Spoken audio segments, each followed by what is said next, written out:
Los grandes iniciados. Un estudio de la historia secreta de las religiones. De Edward Schuré. Libro 6. Pitágoras. Los misterios de Délfico. Conócete a ti mismo y conocerás al universo y a los dioses. Inscripción del templo de Delfos. El sueño, la ensonación y la exagesis son las tres puertas abiertas al más allá, de las que se obtiene la ciencia y el arte y la divinidad. La evolución es la ley de la vida. El número es la ley del universo. La unidad es la ley de Dios. Grecia, en el siglo VI. El alma de Orfeo había pasado como un meteoro divino por los cielos tormentosos de la Grecia naciente. Cuando desapareció, la oscuridad le invadió de nuevo. Tras una serie de revoluciones, los tiranos de Tracia quemaron sus libros, derribaron sus templos y expulsaron a sus discípulos. Los reyes griegos y muchas ciudades, más celosos de su desenfrenado libertinaje que de la justicia que brota de las doctrinas puras, los imitaron.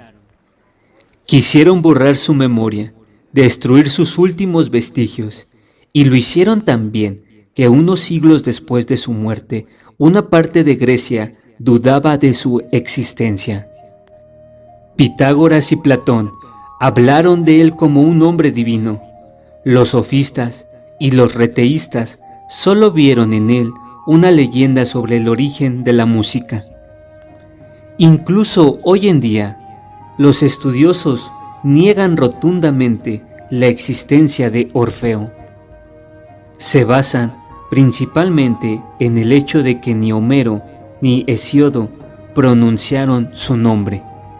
Pero el silencio de estos poetas se explica ampliamente por la prohibición que los gobiernos locales habían impuesto al gran iniciador. Los seguidores de Orfeo no perdieron la oportunidad de recordar todos los poderes a la autoridad suprema del templo de Delfos y repitieron constantemente que las disputas que surgieran entre los distintos estados de Grecia debían someterse al consejo de los anfictiones. Esto molestó a los demagogos tanto como a los tiranos. Homero, que probablemente recibió su iniciación en el santuario de Tiro y cuya mitología es la traducción poética de la teología de Sanconiaton, Homero el Jónico bien podía ignorar al Orfeo dórico, cuya tradición se mantuvo tanto más secreta cuanto más perseguida. En cuanto a Hesíodo, nacido cerca del Parnaso, debió conocer su doctrina desde el santuario de Delfos, pero sus iniciadores le impusieron el silencio, y con razón. Sin embargo, Orfeo vivía en su obra, vivía en sus discípulos y en los que le negaban. ¿En qué consiste este trabajo? ¿Dónde debemos buscar esta alma de la vida? ¿Es en la oligarquía militar y feroz de Esparta, donde se desprecia la ciencia, se erige la ignorancia como sistema, se exige la brutalidad como complemento del valor? ¿Es en aquellas implacables guerras de Mesenia, donde vimos a los espartanos perseguir a un pueblo vecino hasta el exterminio, y aquellos romanos de Grecia preludiar la roca Tarpeya y los sangrientos laureles del Capitolio, precipitando al abismo al heroico Aristómenes, defensor de su patria? Es más bien en la turbulenta democracia de Atenas, siempre dispuesta a caer en la tiranía. Está en la guardia pretoriana de Pisístrato o en la daga de Harmodio y Aristógito, escondida bajo una rama de mirto? Está en las numerosas ciudades de Elas, de la Magna Grecia y de Asia Menor, de las que Atenas y Esparta ofrecen los dos tipos opuestos. Están en todas esas democracias y tiranías, envidiosas, celosas y siempre dispuestas a hacerse pedazos. No, el alma de Grecia no está ahí. Está en sus templos, en sus misterios y en sus iniciados. Está en el santuario de Júpiter en Olimpia, de Juno en Argos, de Ceres en Eleusis, reina sobre Atenas con Minerva, brilla en Delfos con Apolo, que domina y penetra todos los templos con su luz. Es el centro de la vida helénica, el cerebro y el corazón de Grecia. Allí van a aprender los poetas que traducen las verdades sublimes en imágenes vivas para las masas, y los sabios que la propagan en sutil dialéctica. El espíritu de Orfeo circula allí, donde late la Grecia inmortal. La encontramos en las luchas de la poesía y la gimnasia, en los juegos de Delfos y Olimpia, felices instituciones que los sucesores de maestros imaginaron para reunir y fusionar a las 12 tribus griegas. Lo tocamos con la punta de los dedos en el tribunal de los anfictiones, en esa asamblea de los grandes iniciados, tribunal supremo y arbitral, que se reunían en Delfos, gran poder de justicia y concordia, en el que solo Grecia encontraba su unidad en las horas de heroísmo y abnegación.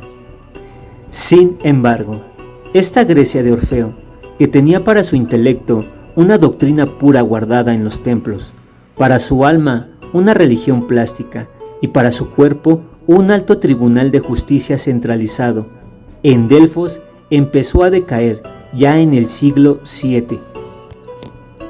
Ya no se respetaban las órdenes de Delfos, se violaban los territorios sagrados, la raza de los grandes inspirados había desaparecido, el nivel intelectual y moral de los templos había caído, los sacerdotes se vendieron a los poderes políticos, los propios misterios comenzaron a corromperse, el aspecto general de Grecia había cambiado, la antigua realeza sacerdotal y agrícola fue sucedida aquí por una tiranía absoluta, allí por una aristocracia militar y allí por una democracia anárquica. Los templos se habían vuelto impotentes para evitar la amenazante disolución. Necesitaban una nueva ayuda. Se hizo necesario una popularización de las doctrinas esotéricas para que el pensamiento de Orfeo pudiera vivir y florecer en todo su esplendor. Era necesario que la ciencia de los templos pasara a las órdenes seculares. Así, se deslizó bajo diversos disfraces en las cabezas de los legisladores civiles, en las escuelas de los poetas y bajo los pórticos de los filósofos. Estos sentían, en su enseñanza, la misma necesidad que Orfeo había reconocido para la religión, la de dos doctrinas, una pública y otra secreta, que expusieran la misma verdad, en diferentes medidas, en diferentes formas, adecuadas al desarrollo de sus alumnos. Esta evolución dio a Grecia sus 3 grandes siglos de creación artística y esplendor intelectual. Permitió que el pensamiento órfico, que es a la vez el impulso original y la síntesis ideal de Grecia, concentrara toda su luz y la irradiara por todo el mundo. Antes de que su edificio político, socavado por las decisiones internas, se hiciera añicos por los golpes de Macedonia y finalmente se derrumbara bajo la mano de hierro de Roma.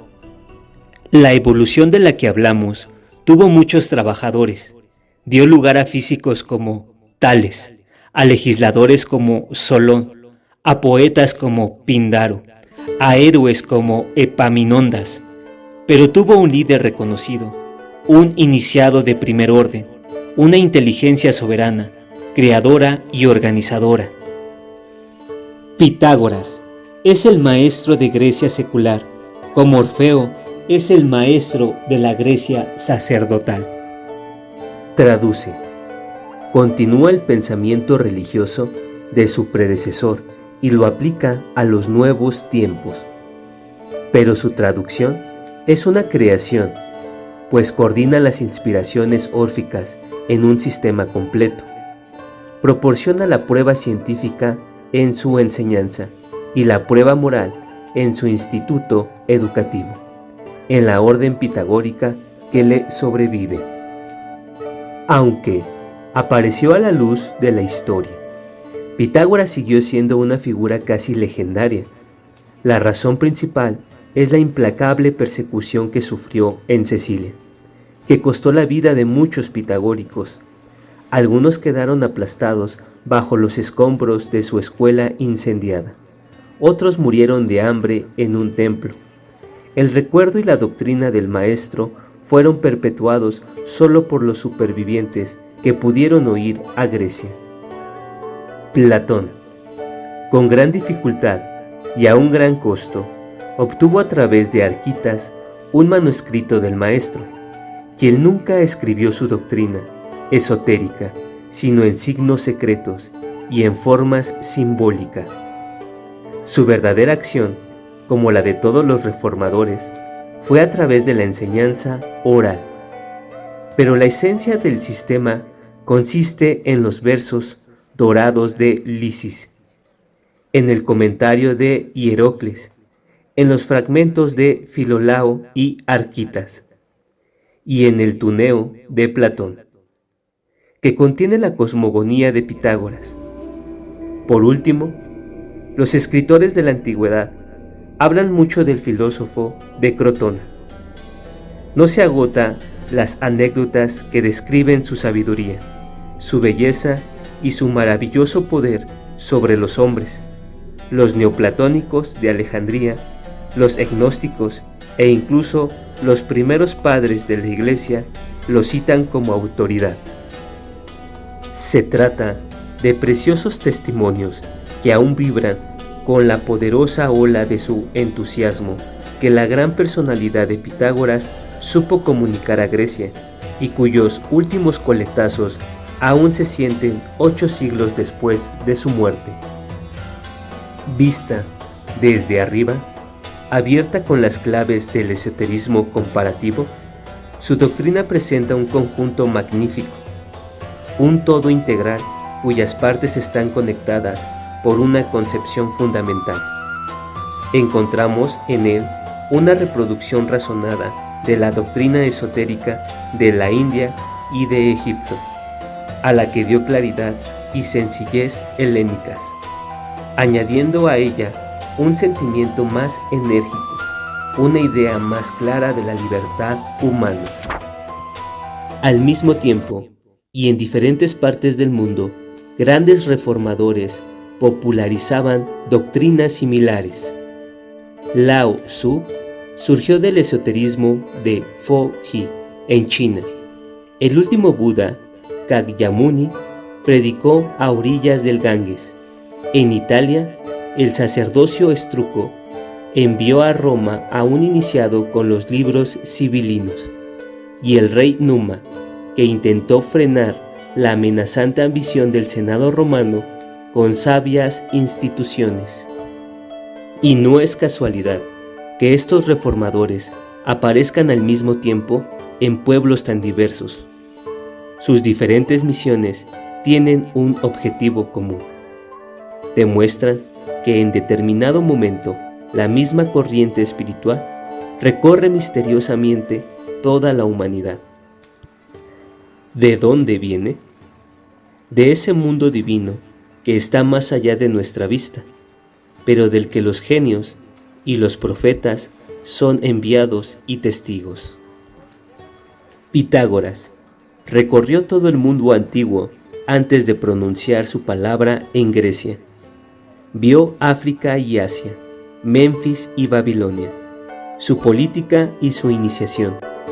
Su vida tormentosa se asemeja a un barco lanzado a las tormentas, con las velas desplegadas, persiguiendo su objetivo sin desviarse de su rumbo. Una imagen de calma y fuerza en medio de los elementos furiosos.